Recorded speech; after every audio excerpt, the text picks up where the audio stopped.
देखें आप लोग, यह 110 मोटर है। और 110 मोटर अधिकांश प्लास्टिक के जो भी कूलर होते हैं उनमें लगाई जाती है। और इस 110 मोटर में ये इसकी जो वायर देख रहे हैं, एक नीला है, काला है, लाल है और व्हाइट। जो नीला तार होता है ये मेन तार होता है, ठीक है। नीला वाला इसका ध्यान रहे आपको, कोई भी 110 मोटर हो जो प्लास्टिक के कूलर में लगी हो, उसका जो नीला तार होता है वो आपका मैन होता है, ठीक है। वो मैन वायर होता है नीला वाला का, तो ये नीला है तो ये मैन है, ठीक। अब इस वाली मोटर में क्या है कि जो नीला तार है, इस नीले तार से यहाँ पर कोई भी रीडिंग किसी भी प्रकार की नहीं, जबकि यहाँ से नीले तार से ये तीनों क्रम क्रम से बताते हैं। ये ये मैन है। और जितने ये आप देख रहे हैं रेड, व्हाइट, ब्लैक, ये स्टेप है, यानी कि इसमें कोई रेगुलेटर नहीं होता है बाहर। सिर्फ इसकी वार्निंग, जो वार्निंग होती है इसकी किट की, फैन की, इस वार्निंग से ही इसका रेगुलेटर सेट किया जाता है।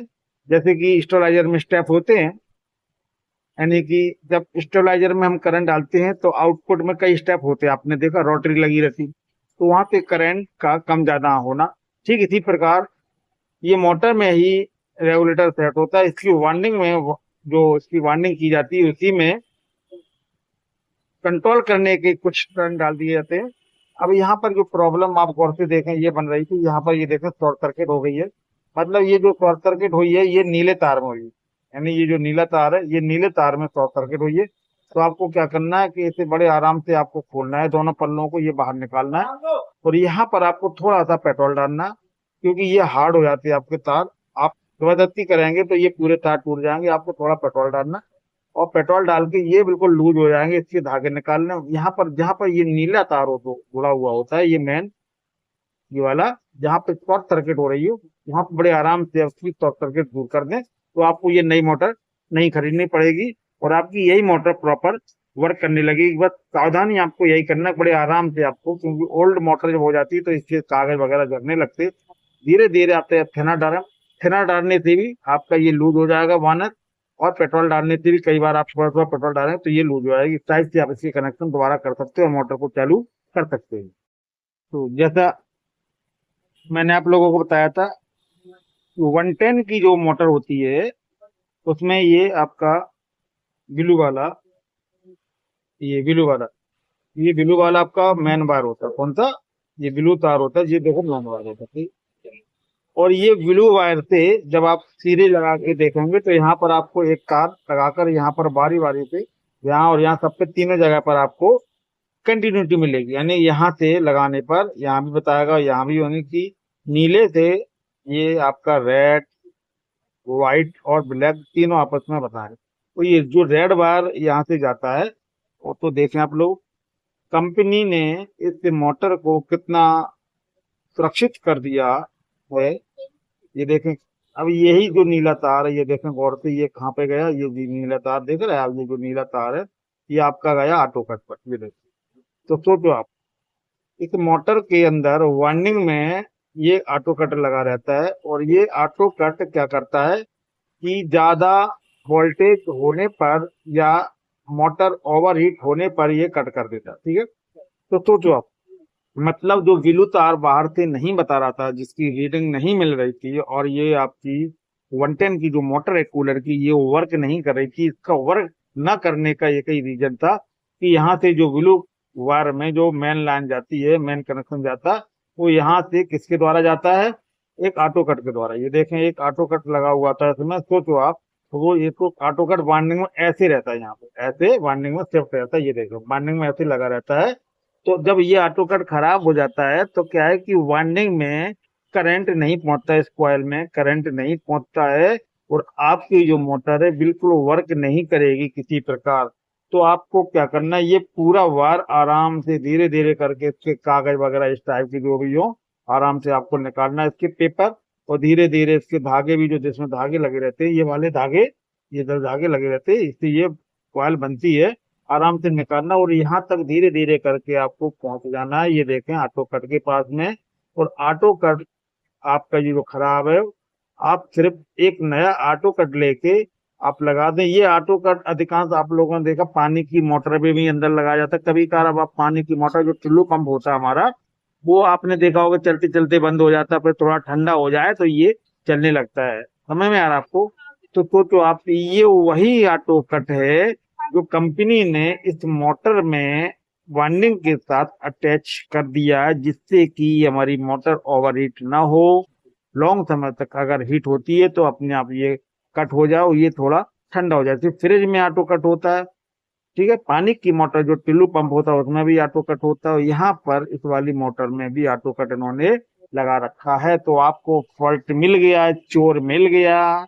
इस मोटर को न चलने देने वाला सिर्फ एक ही रीजन था, ये ऑटो कट खराब हो गया था। तो कितना जबरदस्त ये देखें, आपको फॉर्मूला था इसमें। बहुत ही जबरदस्त ये टेक्निक थी इस ऑटो कट को ढूंढने की। अब ऑटो कट मिल गया। अब ये मान लो कि आपकी मोटर बिल्कुल सुरक्षित है, अब आपकी मोटर बिल्कुल वर्क करने लगेगी। सिर्फ आपको ऑटो कट एक नया चेंज करना है। तो सोचो आप, हमारे इस वीडियो के माध्यम से कभी आपको ये ऑटो कट के बारे में जानकारी नहीं हो पाती। हम मानते हैं कि ऑटो कट की जानकारी आपको हो जाती है पानी की मोटर में, ठीक है, और आपका फ्रिज में जो ऑटो कट रखता है। लेकिन कभी कभार किसी अच्छी कंपनी की जो मोटर होती है, कूलर वगैरह, उसमें भी ऑटो कट अंदर सेट किए जाते हैं। तो समझ में आया आपको? इस वीडियो से आपको बहुत ही बढ़िया एक नई नॉलेज मिली कि ऑटो कट भी लगा रहता है 110 की कंपनी की मोटरों में। तो आप ऑटो कट का बदल दें, ये मोटर प्रॉपर सही वर्क करने लगेगी। पहला। दूसरा, जब आप ऑटो कट बदलें तो बदलने के बाद में आपको ये जो वार्निंग है बिल्कुल क्रीम से ऐसे बिल्कुल टकराया नहीं, धागों से हल्का करके। और यहाँ पर कॉटन का टेप भी आपको लगाना है। कॉटन का टेप लगाने से क्या होगा, ये पूरा कवर हो जाएगा एरिया, ठीक है, और कोई अर्थिंग भी नहीं आएगी किसी प्रकार की। और इसको बिल्कुल पहले जैसा अच्छी तरह से इसको बिल्कुल रिप्रेस करना है, धागों से बांधना है। ये बिल्कुल बेहतरीन तरीके से आपकी नई की तरह काम करने लगेगी। नई आपको नई लेनी पड़ेगी। तो जहां पर ये नीला तार है, ये फिर आपका नीला तार कंटिन्यूटी देने लगेगा। यही नीला तार होता है इसका मेन। बाकी ये जो लगे हुए हैं ये स्टेप वाले होते हैं आपका, जैसे कि रेड, व्हाइट और ब्लैक। मेन होता है नीला, नीले में सप्लाई जाती है मेन लाइन की। और दूसरे वायर में आप यहाँ से रोटरी के द्वारा जोड़े जाते हैं, यानी कि यहाँ पर आपका मेन लाइन जाता है, ठीक है, समझ में आया? यहाँ पर आपका मेन लाइन जाता है, सीधा सीधा जुड़ता है। बाकी ये जो तार लगी हुई है ये रोटरी के साथ जुड़ते हैं।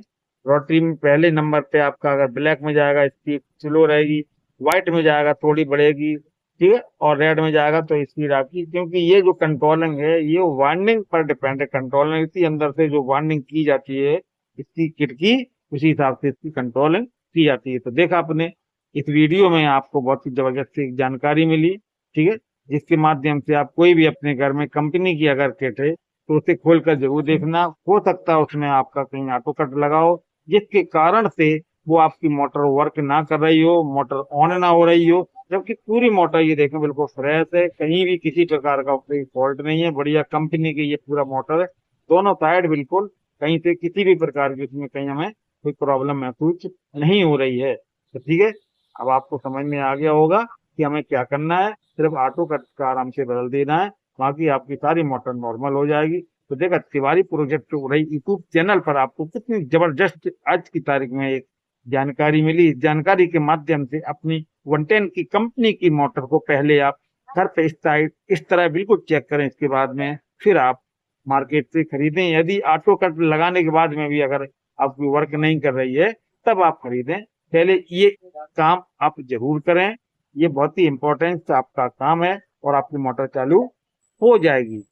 यदि आपने हमारे चैनल को सब्सक्राइब नहीं किया तो प्लीज हमारे चैनल को सब्सक्राइब जरूर करें। मैं अपने चैनल पर आप लोगों के लिए बहुत इंपॉर्टेंट वीडियो समय समय पर अपलोड करता रहता हूँ। नमस्कार, जय हिंद, वंदे मातरम।